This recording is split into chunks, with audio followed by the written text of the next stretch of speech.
به همین خاطر برادرای عزیز، به خاطر الله، من به خاطر چیزی دیگه نمیپرسم، فقط به خاطر الله میگم. وقتی که الله میگم یعنی خالق من و شما، خالق آسمان و زمین، خالق پدران من و شما، خالق مادرای من و شما، خالق فرزندان من و شما، خالق هر نعمتی که ما داریم، هر نعمتی که هست، خالق امین نعمت های من و شما، خالق صحت سلامتی من و شما. به خاطر همون خالق ما از شما میپرسم که یک چنیم چه همین دودره که کمک کنیم.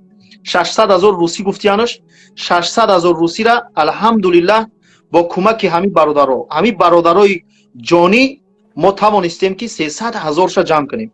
300,000 دیگهش مونده است. همین 300,000 را اگر همه کسا یک جای شویم، یا چنیم چی اگر در کارت همین دودرک روان کنیم، ان شاء الله که همین پول جمع میشه. هر کس چند که میتونه. ما نمیگیم که برادر تو باید 10,000 بودی، من نمیگم که برادر تو باید 5,000 بودی، نمیگم که برادر نه باید 1,000 کم 1,000. این خیلی نه. کسی که چیزی میتونه، کسی که چند که میتونه، میتونی زیادتر پرتو و ان شاء الله که در عوض زیادتر میگیری از خدا. میتونی کمتر پرتو، میتونی 1,000، میتونی 500، میتونی 50، میتونی 100. چی قدری که توان داری دمی کاری خیر ما را دستگیری کنیم. به خاطر الله همین برادر که همین دودره که روان کنیم، هر چیز زودتر جراحی کنه و پاش و دستاش صحت و سلامت شوند. والله فی عون العبد ما کان العبد فی عون اخیه. الله، پیغمبر صلی الله علیه و سلم گفت الله در کمک بندش است وقتی که بنده در کمک یک برادر خودش است. وقتی که بنده در کمک یک برادرش است، الله در کمک او هست. من یسر علی معسر یسره الله فی الدنیا والآخره. رواه مسلم. پیغمبر صلی الله علیه و سلم گفتن اگر شما یک انسانی را که در تنگی افتاده است، در مشکلات گرفتار شدگی است، همین را اگر کمک کنین، دستگیریش کنین، همین آدم کمکش کنین، دستگیریش کنین، از تنگی نجاتش بدین. مثل که همین برادر راه رفتن نمیتونه، از جاش جمیدن نمیتونه، باد هوای پاکیزه را نبینه، هر لحظه و هر ساعت احتیاج به یک آدم داره که را کمکش کنن. ببینید، یعنی دائما محتاجه، نیاز داره به یک کسی که در برش باشه.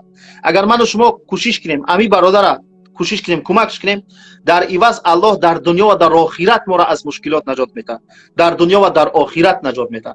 پیغمبر صلی الله علیه و سلم در روایت صحیح از گفتن که از این که در مسجد مدینه یک ماه بشینم، یعنی اعتکاف بشینم، شب تا سحر نماز بخوان، روز تا بگر روزه بگی، قرآن بخوان، کمک کردن یک بنده خدا از جان بخیزم برم کمک یک بنده خدا را کنم، او برام بهتر است. یعنی به این معنی است که یکی از من و شما همین داده را وقتی کمک میکنیم، همین داده مشکلاتش یک طرفه میشوه، مشکلاتش لایک نمونه. برادرای عزیز التماس من به لایک گذاشتیم و خاطر بگذار صدای ما را، حرفی ما را بشنوند، وقتی لایک میمونی میچسبه.